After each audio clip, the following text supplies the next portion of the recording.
let's just bring out Mr. Mike Colter.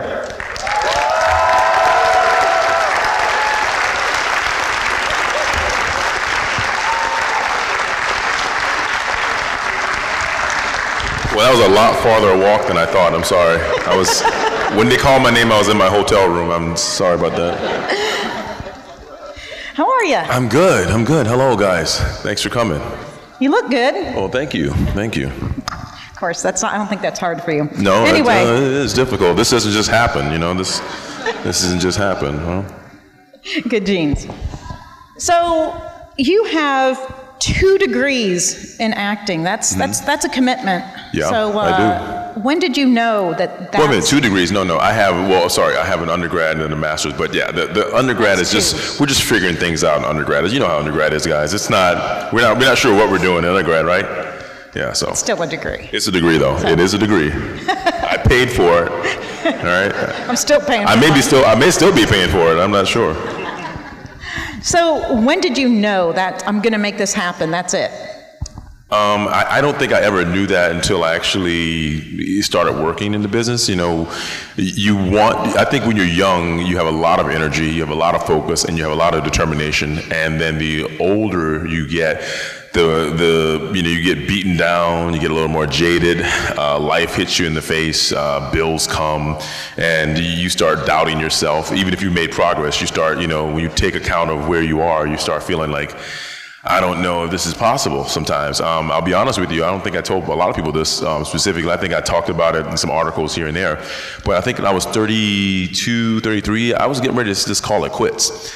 Not because I hadn't worked or wasn't working. I just wasn't doing the things I wanted to do, and I wasn't working in the way I wanted to work, and I wasn't getting the opportunities that I wanted to get. So I kind of was like, I had held myself in a certain regard, and I said, look, if I'm not going to do it this way, I think, as far as where I'm concerned, I feel like I should probably look for something else to do, passion or not. I was like, I'm getting older, and I don't want to wait tables the rest of my life. It wasn't about, pride or anything like that, but I just wanted to have a consistent lifestyle, and working intermittently in the business sometimes becomes frustrating. So what I was doing was, I was working in a restaurant, and I was working as an actor, and I could have quit the restaurant, but I was I'm from a blue collar family, so I'm used to working. So I know friends, I gotta tell you, there's a lot of friends, and I'm sure there's people in this audience who they would just happily be on unemployment. I got friends who they were actors, and they would just, when they weren't working, they would sign up for unemployment. And there's nothing wrong with that, but I never did it, and I just couldn't do it because it was like, well, I can work. I mean, I could find a job. It wasn't necessarily the job I wanted, but it was a job. So I didn't have to sit around and wait for a check to come in.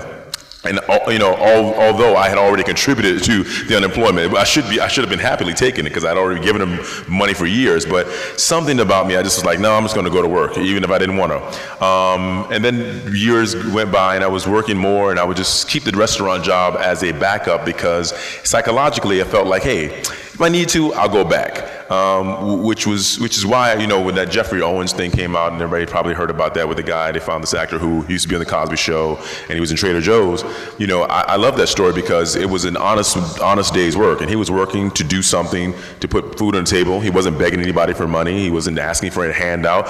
And for, whoever the people were, it wasn't the woman who took the picture because she had no intention of actually trying to shame him. She just was wanting to, take a picture of him because that's what people do sometimes, And then I think Fox News took it into turn and ran it somewhere else. But ultimately, that is ultimately what America's about. That's what all of us are about. And actors sometimes are separated from guys who are going to doing the 9-to-5 jobs because they think, well, you're an actor, you're making so much money, you live this way and we live this way, and I get that's what it seems like, but what people don't realize is most of the actors are people who started out in the same position you started out in. Not a lot of actors are born into wealth, We kind of found our way into a nice, decent living, but we worked our way up. We were sacrificing a lot. We were working 3 or 4 jobs, grinding it out. Some people were homeless sometimes. People, they sacrificed a lot. people always want to go, well, what does it take to achieve your dreams? Well, for actors and artists, a lot of times there's no money in it for so long, you're literally starving. You know, you're literally like just trying to make ends meet. And not everybody wants to do that. You know, I don't want to be homeless. I didn't want to be living out of my car. So I never had to do that. But I'm just saying that when you're an actor, you never know what you're going to have to do. So I always appreciated that story with Jeffrey Owens, because it's like, hey, I'm working. I'm not ashamed of it. I'm going to continue to work, and I'm going to put food on the table. And if I get another acting job, great. But if not, I'm going to still go work because I need to.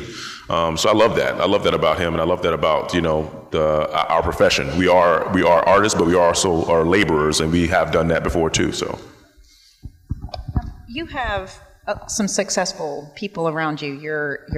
You've got Viola Davis, it's your cousin. Your brother is pretty cool. He's a Secret Service agent, and your wife, which is pretty cool, is a PhD. Which school, and more school. She has one PhD, 2 masters, and I think a bachelor's. Yeah, a lot of stuff. Yeah. Lots of degrees. Yeah. So does having the successful people around you help push you to? I always, I guess product of your environment can be one thing. I think, my parents didn't go to college. My mom went to high school, got a degree, graduated and got a diploma.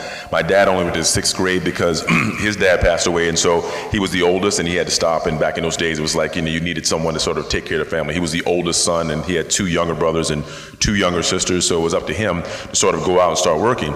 So even though that was the case for them, luckily, they knew that education still was the right direction for the kids, because we would eventually become successful, or at least have some sort of chance if we went to college, and even though they did not. So we all went to college and got a degree of some sort, and then, it's just one of those things they instill in you, education. You got to figure a way out to sort of like have a set of skills or something you can offer, otherwise you're going to be lost. So I think it's more of a hard work determination. Even now, like my wife, her parents are from Eastern Europe or Central Europe, and same kind of mentality over there, just work. Like they almost would work. It's almost like the Jamaican mentality. Like they work. I mean, like they work for nothing. It's a pride thing. It's not just about doing the job. It's about doing it right. It's about if you need something extra, they'll do it. They want to make sure you're pleased. A lot of people don't have that pride now. It's like they can barely do any work. You show up to work, they've got a frown on their face. They don't want to be there. You're paying them, but they don't feel like their life is not worth it for them. So there's a certain energy that they give you. Well, with them, they're happy to be there, but they also want to make sure you're pleased as the person who's paying them, because they have that sense of pride, and it's almost a curse, because they'll grind it out and spend extra hours doing what most people wouldn't do. They want to go home. They're like, no, I'm going to finish this task. That's something that I think people have to sort of feel internally to make sure they're good at whatever they're doing. You know what I mean? Even if you're flipping a hamburger, make sure the burger's cooked properly, right? Don't give anybody a raw hamburger, right? Is that the you know what I'm saying? Okay, so I'm an educator, so I have to get that education stuff education, in there you go. I walk right into that. Education, Look at that. So you were in this show, some of you may have heard of it, Luke Cage? Oh, Luke Cage, yeah.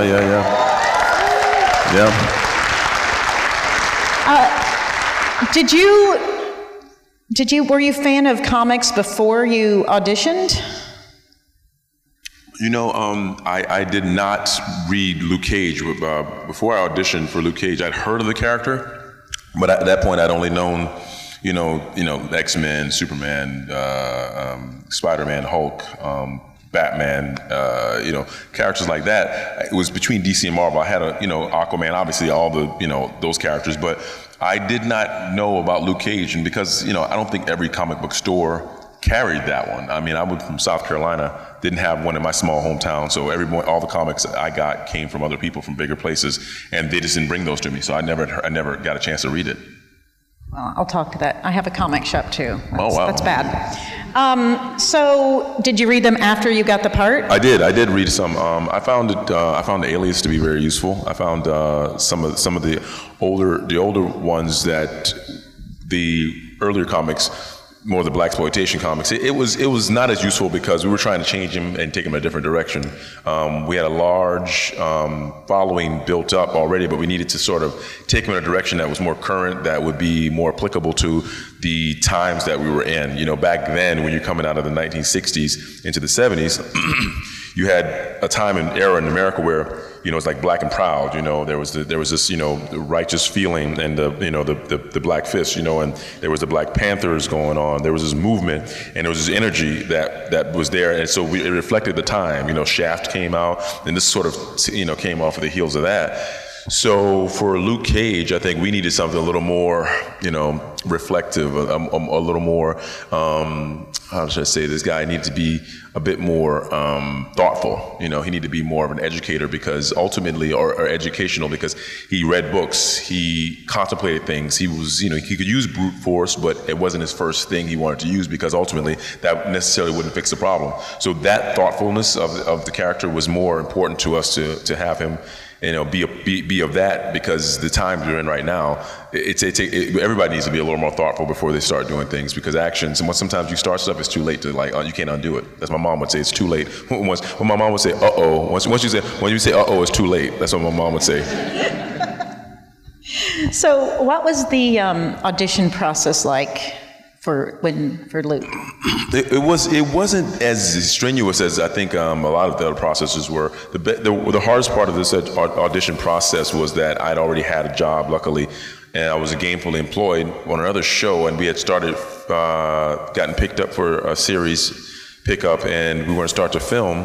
And the minute I got that news, this opportunity sort of came along. So the biggest thing about Luke Cage is that once I got this opportunity, it kind of felt like it was a foregone conclusion that I played the character. It was just more about trying to get free from this other contract to then get an opportunity to play it. So it would have been easier if I didn't have a job. And so basically relying on the showrunner, William Herron, Blake Herron, who was the showrunner for the show that I was on, him and Army, another producer, who they basically helped me, you know, to get out of the contract at TNT, because it was a tough thing. You know, you go to your showrunner and say, listen, I really appreciate everything you've done for me, but I have another job that I would love to pursue. And, you know, that's not something people usually take well.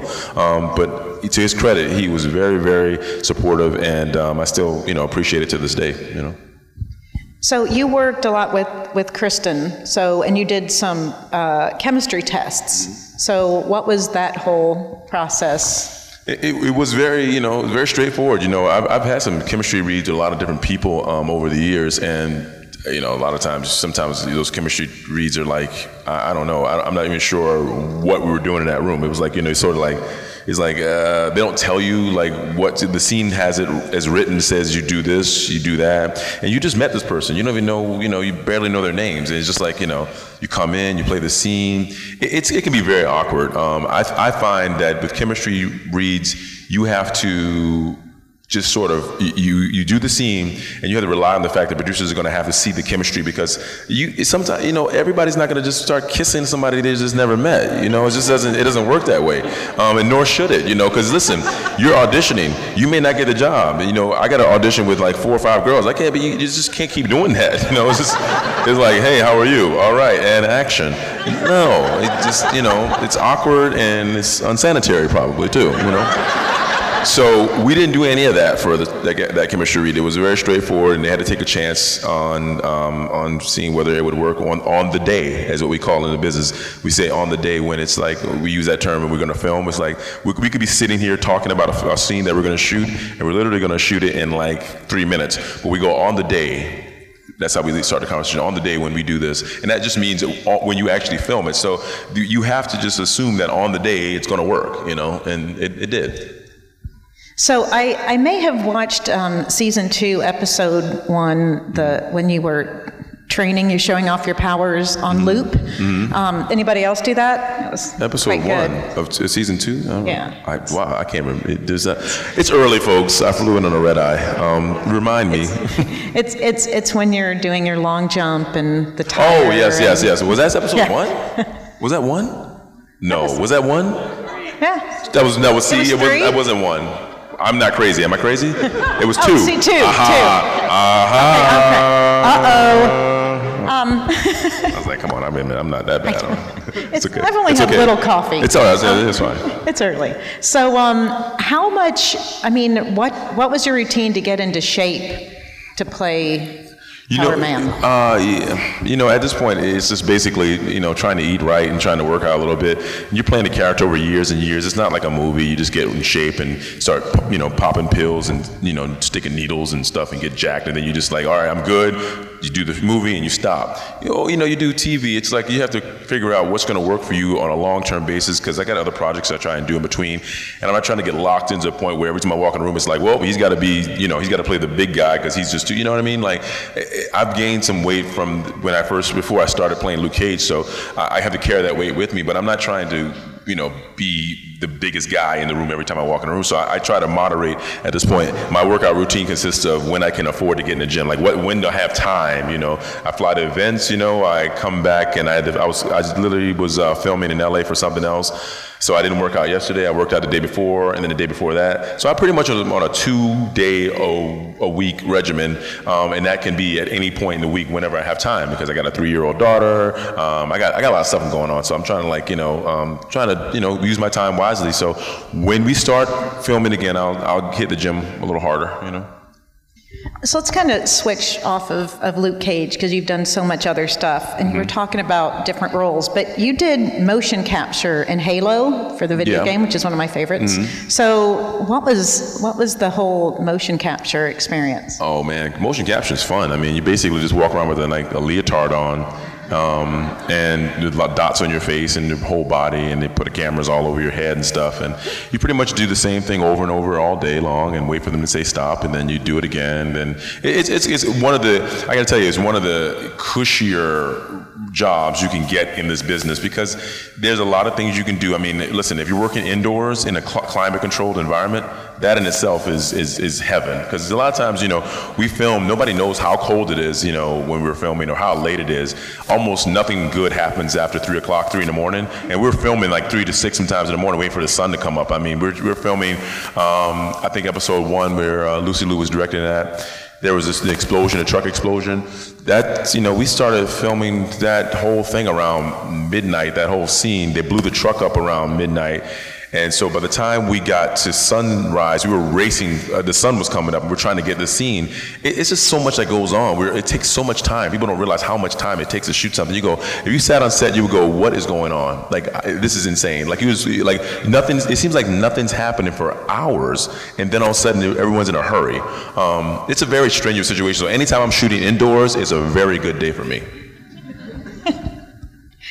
So, do you prefer doing more TV roles like Bishop when you played that, or movie roles? Yeah. Like Big Willie Little? Yeah, Good Wife was a great experience. I love doing television. I just like doing good projects. I always say to myself, like, I want to do a few things. I think one thing is I want to be in a film that's in every festival. And at one point, I want to see all the festivals, and I also want to diversify. I always want to just be in different genres or different to be exposed to different audiences. So, like, in my hiatus, I've had a year off now. So I did this movie called Skin that was in Toronto with Jamie Bell, and it's an interesting film, and it's a big ensemble cast. A bunch of great people: Bill Camp, Vera Farmiga, Daniel McDonald. It's a wonderful cast. So we did that in Toronto, and it already got picked up and sold. And then I did this other movie called Breakthrough, which is a sort of a spiritually based film, spiritual awakening kind of film for people who are religious or people who are not, actually, because there's a lot of doubt in the film. So I did a film about that, and then I did another interesting film called Stupid Happy, which is sort of a quirky comedy that's shot in New York with a bunch of different people who are all kind of messed up, but they're not really fixing themselves. They're just kind of going with it, and that's it. You have issues. You should be in therapy, but you're not. And so you just continue to live your life, and everybody around you has to just deal with it. And maybe they need to be in therapy too, but they're not. So it's all good. So that's kind of cool. And I'm working on something now called what is it called? Fatale. Reuniting me with Hilary Swank. I haven't worked with her since $1 Million Baby, so that's good. So it's good. Doing different things, and hopefully I'll get one more film in before I start back at Luke Cage. Should be nice. That's awesome. Yeah. We're going to take questions if you guys want to start lining up, but I'm going to ask one more while that's going on. Men in Black 3. I read that your wig that you wore cost $6,000. Yeah, about that. What is that like? You know what? It's fun. It's fun getting wigs when you don't have hair. It's nice to get laced wigs. You know, and honestly, I'd wear them in life if it wasn't for the glue edges. I mean, because I have to maintain my edges, and I don't know how to do that. Like, can you imagine me trying to just do that every time I walk outside? Like, oh yeah, before I go to the club, let me hit the edges. It's great, but I remember the guy. I have a big head, you know, right? I have a big head. So when the guy was measuring me for the wig, he was doing the thing or whatever. He's done a lot of wigs, and there's a lot of big heads in the business. Not that many. It's like a handful. I call myself the president of the BHC, the Big Head Club. So anytime someone says they have a big head, I go, oh yeah, really? And then we start getting this conversation, and I let him hold my hat, and you know, I compare heads, you know. Well, when he measured my head, he was doing the whole thing. He was like, his response was, "Ooh, child." Just that says it all right there. Okay, let's take our first. Tell us who you are first. Hi, Mike. It's Andrew Powers, and I have two questions. Firstly, you only get one. Oh, okay. Go ahead. Give me your best one first. Let's see. Okay. First question is, I was very interested in where they left Luke this past season. So I'm wondering, how do you feel about the direction they're taking him? You know, with him taking over after Cottonmouth and Mariah kind of becoming king of Harlem. How do you feel about that? And you know. You know, it is a great direction, I think. I think now we get to see how hard it is to have power and to be able to do things in a very, you're trying to control something from the outside is very difficult. I mean, it's just, we're trying new things, and I think Luke has gotten frustrated with being the Boy Scout, or what did Mariah call him, the chocolate Boy Scout or something like that, you know, my little chocolate Boy Scout. He gets frustrated with that, because you can't get anywhere with that kind of, you know, approach when you're dealing with bad guys. So I think he's going to try something else, and we're going to see what happens, but I'm interested in seeing where it goes. I'm very interested in seeing the kind of clothing he's going to get a chance to wear, because I'm tired of wearing hoodies and jeans. I'm ready to move on to suits again. You know, when I got the job, I was doing Good Wife for a long time, and I was like, oh God, you know, I love wearing suits, and Bishop was wearing nice suits, Canali suits, and this and that, and I'm going, these are nice suits. Wearing suspenders, I'm like, this is great. But I was also getting tired, because I was like, I'm just tired of being restricted. The suit is really nice, but I can't really get loose in it. Then I was like, oh, this is a superhero. He doesn't wear a costume? Great. He wears jeans? Awesome. T-shirt? Awesome. I'm over it. I'm tired. I want to put a suit on. I want to put a suit on. Let's try the suit again. You're going to be spending a fortune in suits with all the bullet holes. We got to work on that. I was talking to somebody in the line. We got to get my boy Melvin from Daredevil to come over and help me out with some of that. You know, get him and Dapper Dan to start talking about things, some threads. You know what I mean? Question 2 is, you were basically the first person to play Luke Cage. So my thought being is, how does it feel that you get to kind of set the bar for that role in the future? Well, it's really low, so anyone want to take a piece of it? Go ahead. You know. I'm just kidding, but you know, honestly, I think anytime you go and do a character, you can always, you know, have a different reincarnation of it. For me, Christopher Reeve will always be Superman, you know, and that's, you know, he'll always be my Superman. So, you know, I know everyone has, you know, you youngins in here, you millennials, you know, you Henry Cavill, which is fine, but you know, I grew up on Christopher Reeve, so for me, that's who it is, Superman anyway. But yeah, and what I love about his career, you know, God rest his soul, he has such great projects outside of that, but he started that character, and so that's who it is for me. Yeah. Well, you'll always be my power man, Mike. Oh, thank you, man. Don't lie. If another one comes out, I don't want to see you at Comic Cons getting signatures from some other super power man. All right.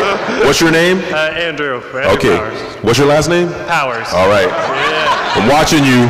Thank you so much, Mike. All right. All right. Hey, my name is Aaron Schaefer. Quick question. Thanks for doing Luke Cage. You're awesome. We all know that. Do you have any pull to get Defenders 2 made? Because I bet a lot of us would love to see that again. You know what? I didn't think that it would be good, but I was like, this is probably better than that clap wasn't loud enough for Defenders 2. Sorry. All right, baby. Okay. That's all right. Maybe we can do something. Hi, my name is Alex, and Luke Cage, amazing. Best Luke Cage ever, always. Thank you, man. But I have a very important question. Uh-oh. Who's a better kisser, Kristen Ritter or Rosario Dawson? Man, I am not touching that. I am not touching that. Who do you think it is? Oh, my wife. That's my answer? My wife. Good answer. I like that. I like that. Saved. All right. Foiled again. I always ask those questions, and they always say that. Yeah. Hey, Mike, my name's Brent. First, I'm going to go on record. Sorry, man. I'm a Daredevil man, so I'm going to have to... Okay, well, next, moving along. No, I was kidding. but what I was going to say is that for the whole Netflix series, man, you guys killed it. I just finished season 2 2 days ago, man. I loved it.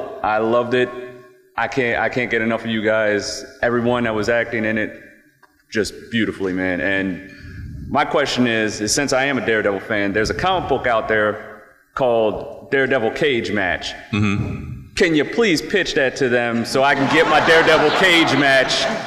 What's the concept? Daredevil and Luke Cage? What the concept is that they team up for a little bit, they're talking, and then finally they're going back and forth of who's better. You know, Daredevil's like, yeah, I'm bulletproof. Well, no, I've got super hearing and can. What's super hearing gonna do for him? He's got his agility and everything like that, so they're going back and forth. Oh boy, here we go. Come on, guys. We all know what would happen if Luke Cage and Daredevil got in a fight. Come on. Hey, but wait a minute there.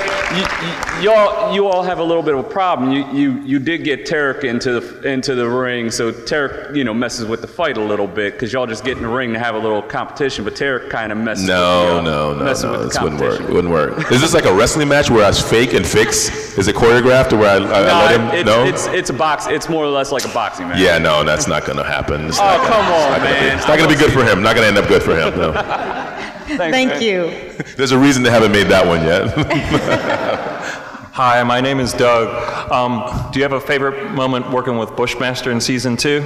Oh yeah, man, we had great times. I think I really liked I think it was the episode after Iron Fist visited. We had a team up, great fight scene. I think it was the next episode, Bushmaster and I went into the factory and was, fighting all the Asian henchmen. Right. And it was fun. And we were like, Wu-Tang Clan was playing. That was fun.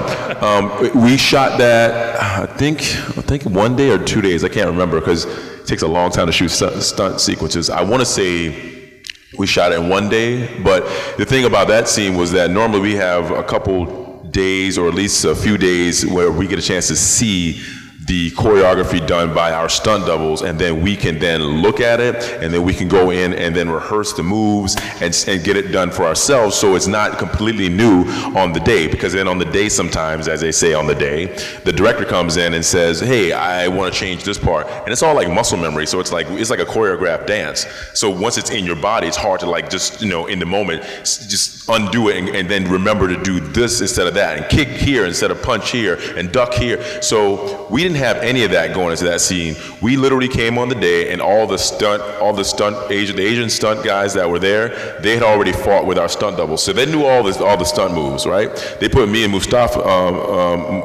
in there, and we knew nothing, and then they show it to us, and then we go, okay, and they show it to us again, and we go, okay, and then they go, all right, let's try it, and they go, action. Well, the Asian stunt guys are like fighting at level 10, because they're like, know everything. They're like, ah, and they're literally running at us like full speed, and we're just like reacting, but our muscles, we're like, it's not in our bones yet, so sometimes we're like punching when we should be kicking, and it's chaos. And so we tell them, okay, dial it down, just go back at like not full speed, like 75%, but then adrenaline starts flowing again, and they're going faster. So it was a mess for about an hour or two, just trying to get them to slow down because we're trying to learn, and they're just going full speed. It was fun though. I mean, we had a great time. Eventually, we shot it all, had a great time. But it was weird because I'd never stepped on a set before, not knowing the choreography for a stunt sequence that was that big. With like 20 guys involved.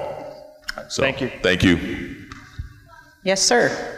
Yes, my name is Phil Henry. I'm from Beltsville, Maryland, and the Blurred Verse podcast. One relationship in this series, in this particular season, that really resonated with me was the one that Luke had with his father. And I think it was one that really propelled the story forward a lot and revealed a lot of layers to him. Can you tell me what it was like working with Mr. Cathy? Yeah, rest in peace.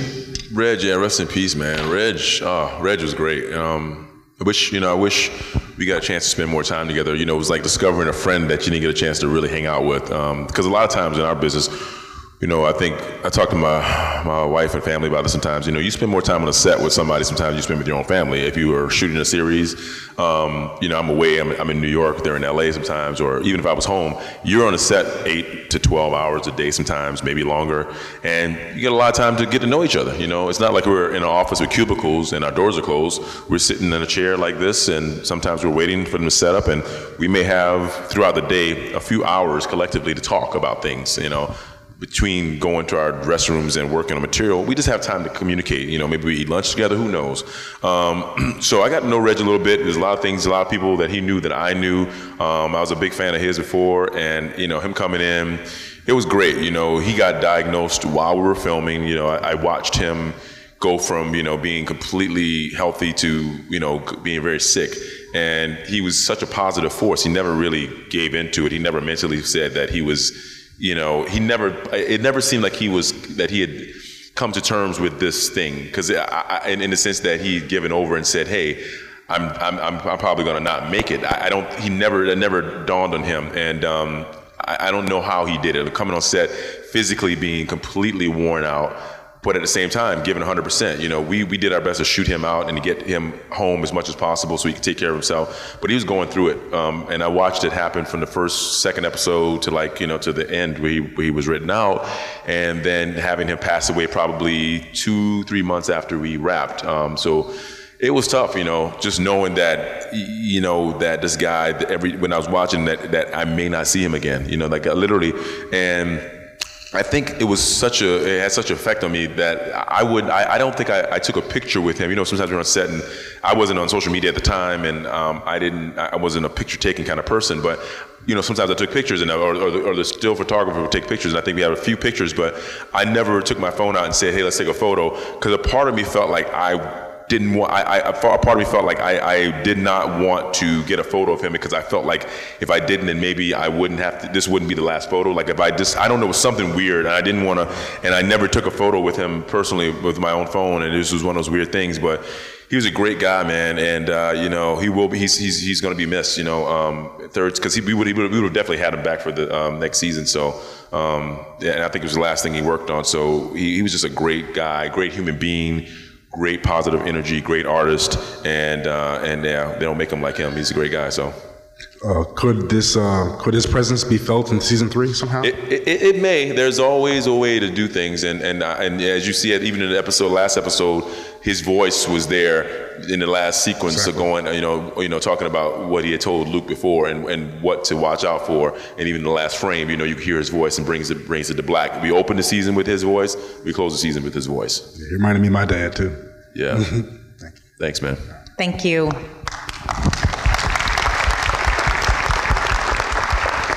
Yes, sir. Hi, I'm Khalil from Frederick, Maryland, and my Julio? question... Khalil. Khalil. Yeah. That was Julio, man. I was going to get excited. I was like, no, Julio. Khalil's good too, though. Thank you. No. My question for you is that, do you feel that Luke has now, like, kind of stepped a bit more towards the dark side? Like, now that Mariah's gone, Shades is out of the way, and he owns the nightclub now that he's the king of Harlem, you know, basically pushed Claire away and all that. Mm-hmm.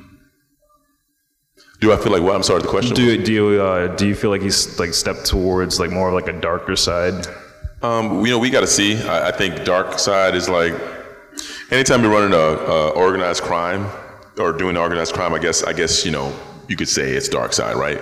But let's be honest, you know, everybody knows, I mean, you know, I'm definitely not getting political here, just, you know, I'm going to go on a tangent. But, you know, our government is like a mafia. It's like a mob, right? It's like they have organized crime, in a sense. I mean, when you have to do something you don't want to do because they say so, or the repercussions, then that's kind of what organized crime is. That's the organization part of it. You know, I was talking to somebody the other day, I'm paying a meter, and I'm like, I pay taxes. That part of the street that I'm parking my car on, I thought I paid for that already. You know, so I got to pay for it again. And if I don't pay for it, you're going to come and put a ticket on my car. And if I don't pay for that, you're going to come take my car from me that I'm paying for. It's a little bit, you know, it's a little bit of a, you know, shakedown a little bit. You know what I mean? It's, you know, it's a lot of that. So when things are organized, but they're not organized on a larger scale, the larger scale looks at you and goes, you are competition. You know, that was the whole thing with the mafia. The mafia was doing their own thing, and the biggest part about it is they weren't paying taxes, and they were policing themselves. Everybody was doing it. You know, the Godfather, the Dons, all that stuff. It was a form of government, and they had taken that from the old country, the Italian country, and brought it over here. So the problem with it was that the government was saying, wait a minute, you're cutting in on what we do. We have policemen. You pay taxes to us. You don't pay taxes to yourselves, amongst yourselves. This is weird. That's our money, but not really. You know what I mean? So I look at it like that. I'm always looking at the bigger, you know, picture and trying to understand the character. So even when I was playing like Lamont Bishop in Good Wife, people always say, you know, well, you're like a drug dealer. I'm like, not really. I mean, he's diversified. He's got a lot of businesses, right? Drug money is only a small portion of it.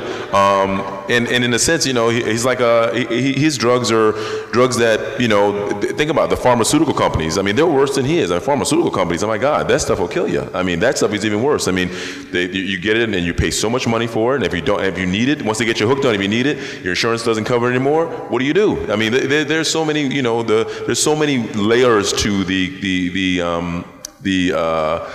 system and the corruption. I always say, you know, we always look at the people that they tell us to look at, but we don't look at the people who are pointing the finger. You know, it's like everybody has their explanation of what they're doing and how they're doing it. I'm not justifying drug dealers at all. I'm not justifying organized crime, but I'm saying that these labels that we give things are just so we can put them in boxes so we can understand people. We need to be able to look at them and go, this is what you are. And ultimately, we all are part of the same hypocrisy, so we have to just look at ourselves. Like every time you say, like, that person over there is smoking a joint. Well, you just took a couple pills that, you know, that was like, what are those pills you just put in your mouth? You know, like, you know, everybody needs to just calm down a bit. So let's see what Luke is going to do. Let's see how he's going to run things.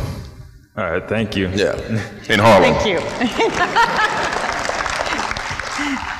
Your question or your name first?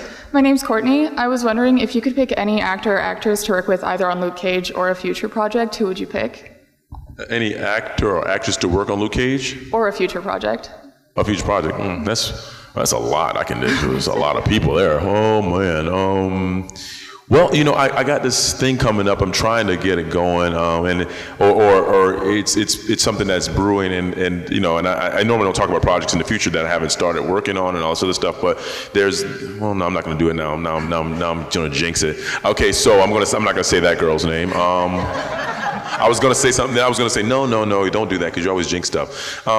There's so many actresses and actors that I really like, and so I don't know, Javier Bardem or something like that, you know, like, I mean, why not him? You know, his wife Penelope Cruz, I like her. I like Salma Hayek. I like working with I'd love to work with Halle Berry. I'd love to work with who else? You know, Chadwick Boseman. I'd like to work. There's so many people I could work with. I mean, I can name dozens and dozens of people I could work with. I can't, you know, Josh Brolin. I'd like to work with him again. You know, it'd be great. Yeah.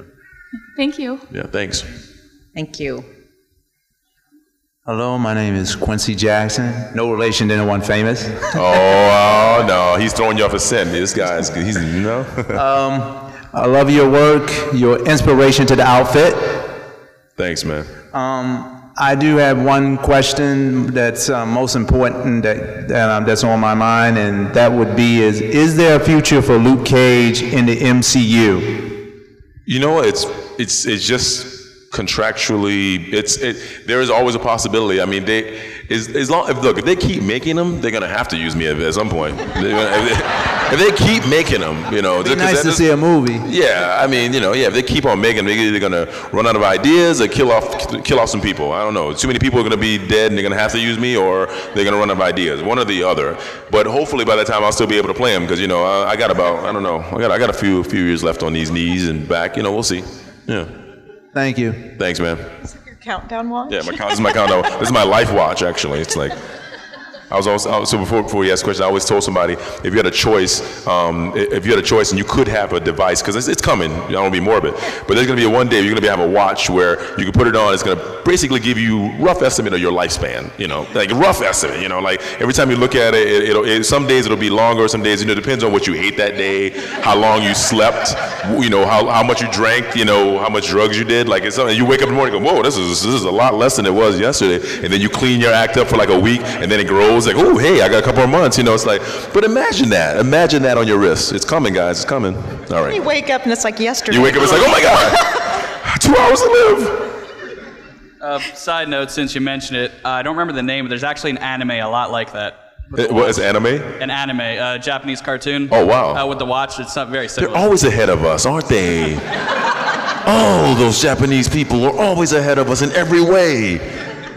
I love Japan. I do love Tokyo. It's great. My name is William McDonald. I'm actually from here, Baltimore City, or well, in the county. Okay. I was in Baltimore City. I love Luke Cage. I fanboyed a little bit when I saw the trailer on Netflix years ago. 2 small questions. One on Halo, actually. Did you ever get to work with Nathan Fillion? I actually ended up liking your character a lot more than his. And I've been a long-time fan of Nathan Fillion. Mm-hmm. And the second question, relevant to Luke Cage, the suit you wore at the end of the 2nd season, did you get to keep it? You know what? That suit is still there. It was made by Michael Andrews, this bespoke tailor who has a place in New York City on the what part of town is that? It's just above Houston. It's not Soho. It's a strange. Oh God, I know New York Manhattan very well. Anyway, it's off of Bowery. It's between Bowery. It's on Bond Street, called Bond Street. But he made that suit. He made another suit I wore at premiere for Defenders, and he made I think he made Kingpin suits. They use them a lot. He tailors our suits and builds them from scratch. Great suit designer. The suit is still there. I'm going to get it. Okay, I am going to get the suit.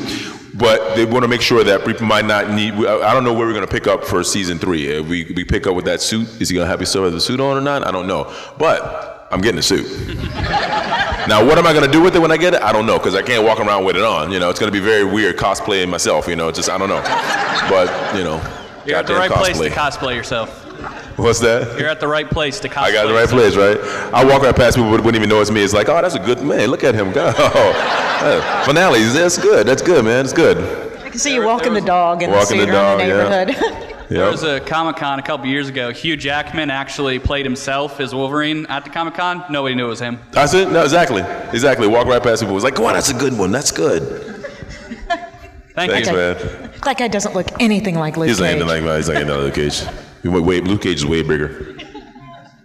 Hi, Mike. Hello. Thank you for playing Luke Cage. Love you on the show. Very important question.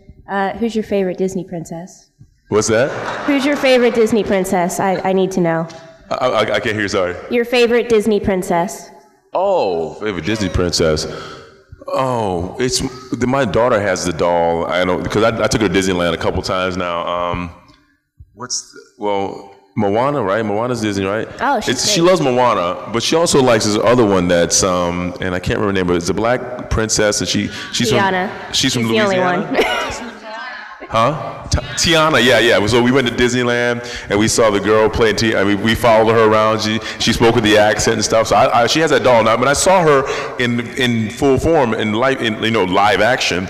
I saw her and I go, well, she looks familiar, because I couldn't figure out where I knew her from. My daughter was like, 3 years old. She's like, it's Tiana. And I'm like, Tiana, who's that? Because I knew she had it at home. I bought it for her, but I didn't know who it was. I didn't know who I bought. I just bought her a doll. I didn't realize that there was actually there was a world and stuff like that. So it was great. I was like, oh yes, you're Tiana. It was so cute. She was like, oh, how are you? She was like talking. It was fun. It was fun. She loves Disneyland. Loves it. So my favorite princess is probably Moana, because I just like Hawaii. So. Thank you. Thank you. Hey, Mike. So first, I want to say thanks for coming out to Baltimore. We appreciate you. Oh, thanks, man. So my name's Jossie. I'm a senior at the University of Maryland, College Park. And my question is, to go Terps. My question is, seeing a black superhero on screen, especially one where we're not getting made fun of and it's just us, is something that until very recently was unprecedented. Now we're in kind of a black renaissance. We have Black Panther, Black Lightning, Luke Cage. But my question is, how have you felt the cultural impact that Luke Cage has had on us? Because you were one of the first, if not the first. Can you speak on that a little bit? Any examples you've seen, and how does it feel to be a part of everything? Okay, I heard the first part. The last part of the question was... how does it feel to be a part of the black renaissance of representation after years and years?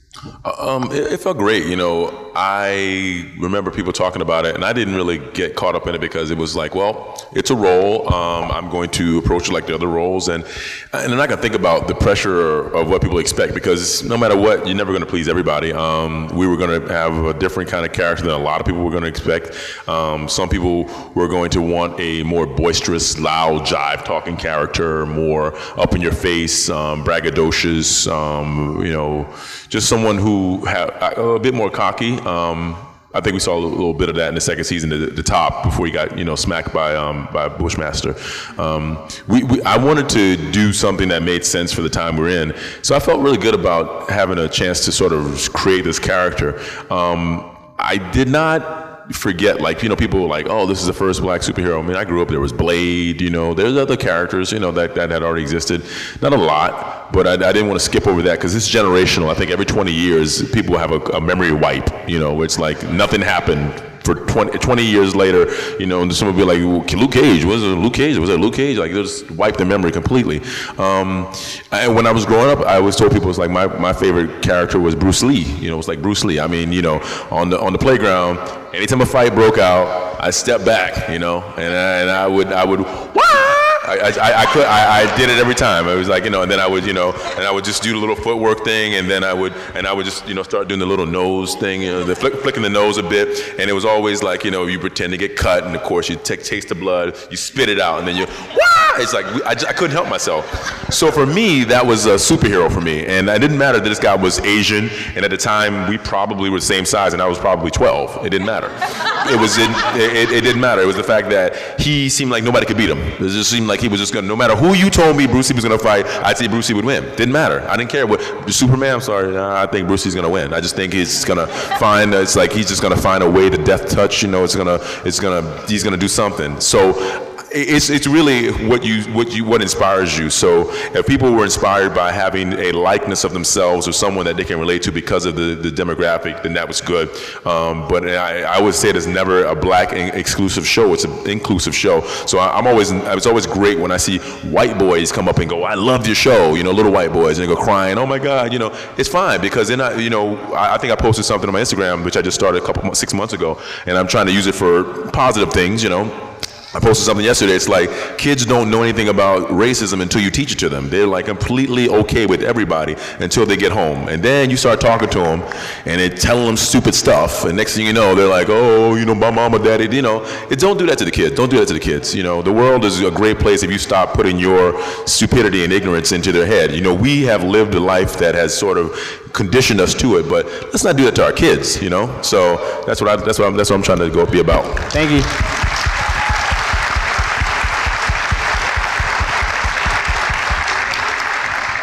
Hey, Mike, huge fan of you since day one, man. Thanks, man. I was curious, you pick a lot of specific projects, with huge fan bases, like the Halo series, Luke Cage, a lot of series related to stuff like Luke Cage and all that. I wanted to do a lot of whatever attracted you to that project. Is it because of you being like a fan yourself, or any friends or family being a fan of it that will, that you add like extra cool points or anything like that? Which project? The Luke Cage?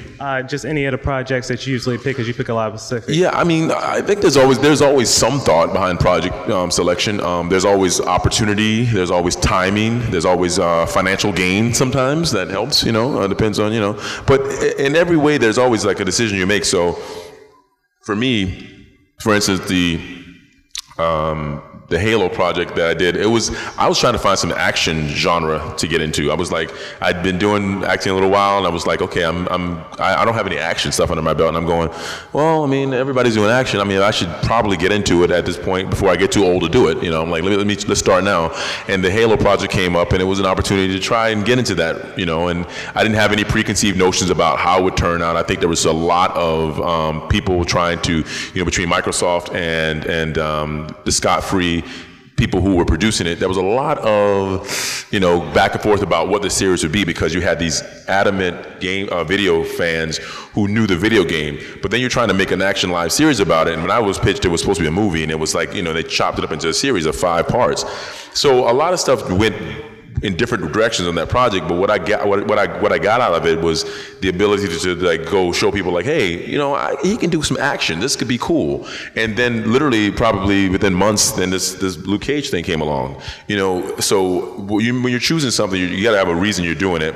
And you know, sometimes now it's like I'm looking for stuff that's not action now because I'm like, well, I've done that, so let's do this. Oh, let's do some comedy. Oh, let's see if I can do a romantic comedy. Oh, let's see if we can do something that's like really independent film. Let's do something that's more of a studio release. Yeah, diversity and range. What's up? Diversity and range. Yeah, that's what it's about. Because ultimately, I just want to keep working, to keep acting, and I just want to do different things. So I don't always want to do action genre, but hey, I will gladly sign up for another superhero if they got one for me. I'll do that too.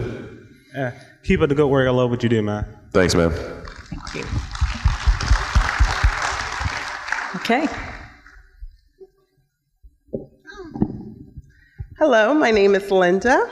I'm glad that you're here today. Thank you. And I had a couple of questions. My first question is, what's the plan for season 3? And secondly, what is your goal with season 3?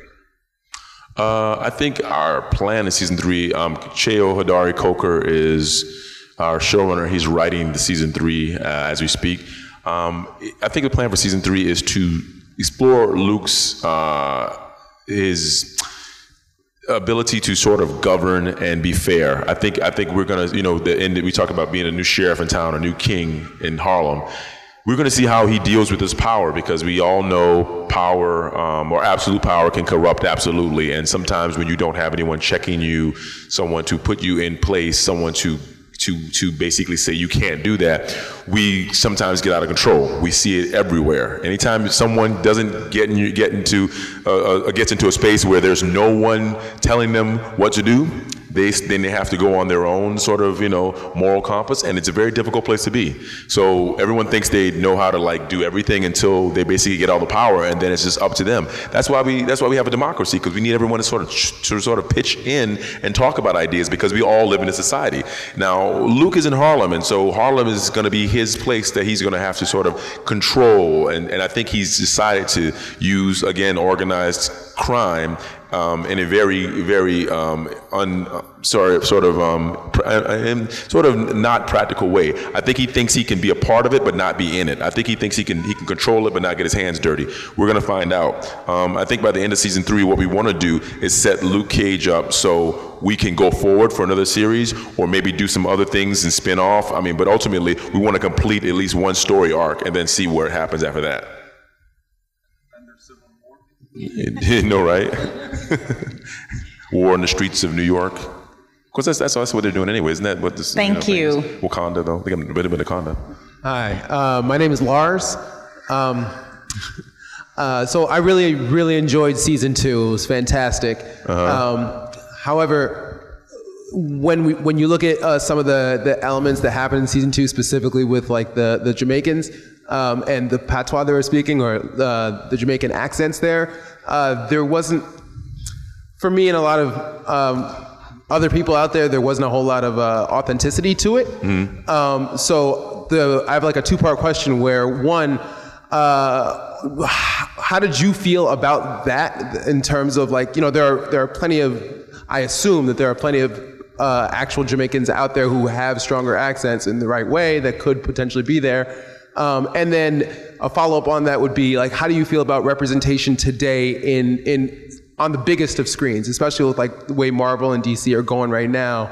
Like, they're trying to move towards representation, but they're making a lot of gaffes along the way. Like, how do you feel about that? I think anytime someone, starts talking about representation of something, it's problematic, because I don't think we're ever going to satisfy everyone, because I was talking to someone, you have people who are born, they have Asian ethnicity mixed with Caucasian.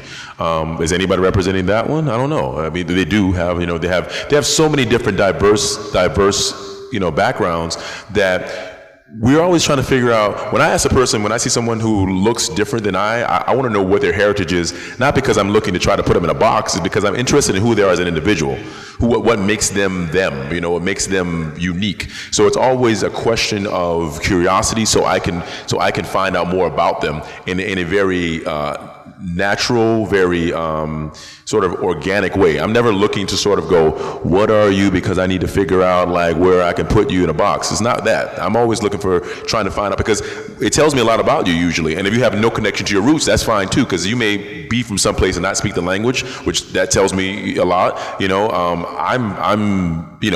I'm black, right? I say black. I don't know this African American stuff. I don't use it because it makes no sense to me. It's a long phrase, African American. You know, I've never been to Africa yet. I'm going. It's going to happen someday. People think I'm Senegalese when I travel. You know, they speak Wolof or French to me, but I don't speak either. So it's fine. You know, some people might think I'm from Ghana or maybe Zimbabwe. I don't know. It's a lot of places I could be from. But to me, it's just like we're all human race, right? So the representation that we're looking for is sort of becoming, you know, passe. I think my goal or what I would love to see in, like, I don't know how many years it's going to take, but for everybody to almost look not the same, but to be hard to tell anything, because it's like a sea of cream. Of creaminess, just like a beige, hue that blankets the room. Everybody's got a little black in them, a little Asian, a little this, a little that. Because then we'll stop talking about where we're from, you know, or trying to, you know, hierarchy and stuff like that. The going to the accents and stuff like that. I know people who there were Jamaican. There were some people who had Jamaican heritage who would talk to me about the show and ask about certain characters and not be sure whether they're from Jamaica or not, because they thought they did a really good job. I've been to Jamaica. I know there are other people who completely hated the accents, and I'm sorry that, you know, that's the case. But like I'm from the South, right? There are a lot of shows that you guys watch that are shot in the South that have British actors doing Southern accents.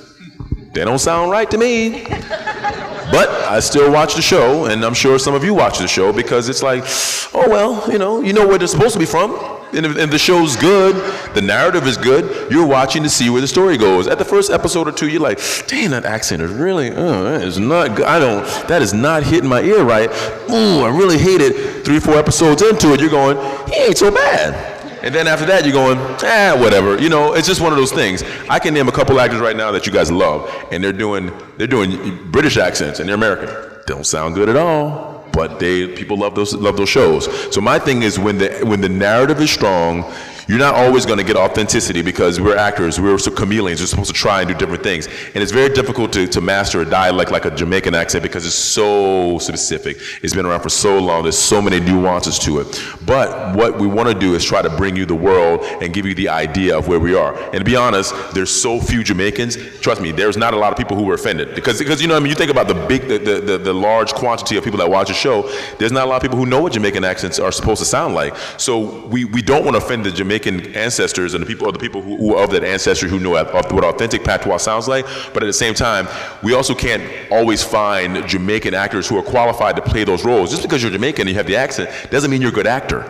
Doesn't mean you can play that role. Doesn't mean you look like the role. Like Mustafa, you know, he's about my size. You know, there's a lot of things that work for the casting of that. So we couldn't, you know, actors are, you know, it's not that many actors in this country that are working. And there's a lot of Jamaican actors who want to work, and a lot of Jamaican actors who thought they were qualified for that, but that's their opinion. We can't always cast actually where they're from. When we can, we do, but it's a lot more that goes into it unfortunately than just the authenticity of it. So again, definitely don't want to offend any Jamaicans who thought those accents were not quite right, but I think in this room, any Jamaicans in this room? How many? 1, 2, see? It's gonna be us 2. We definitely don't want to lose you guys, but we want to try to bring the most interesting narrative that we can to the screen, and I think hopefully next season, if we come back and we have any more stories from Jamaica, we're going to go to Jamaica and we're going to cast some people in Jamaica. So hold on, don't desert us yet. We got you. We hear you. All right. Thank you. Thank you. And on that note, we are out of time. Mike will be at his booth. I'll be at my booth. Catch me there. Pictures, autographs. You can ask your question there. And let's give him a great big. Appreciate you guys. Thank you. Thanks for watching all the way to the end. You can subscribe here to subscribe to the channel. There's more videos off to the left. Mr. J says, don't forget to ring that bell button for more notifications.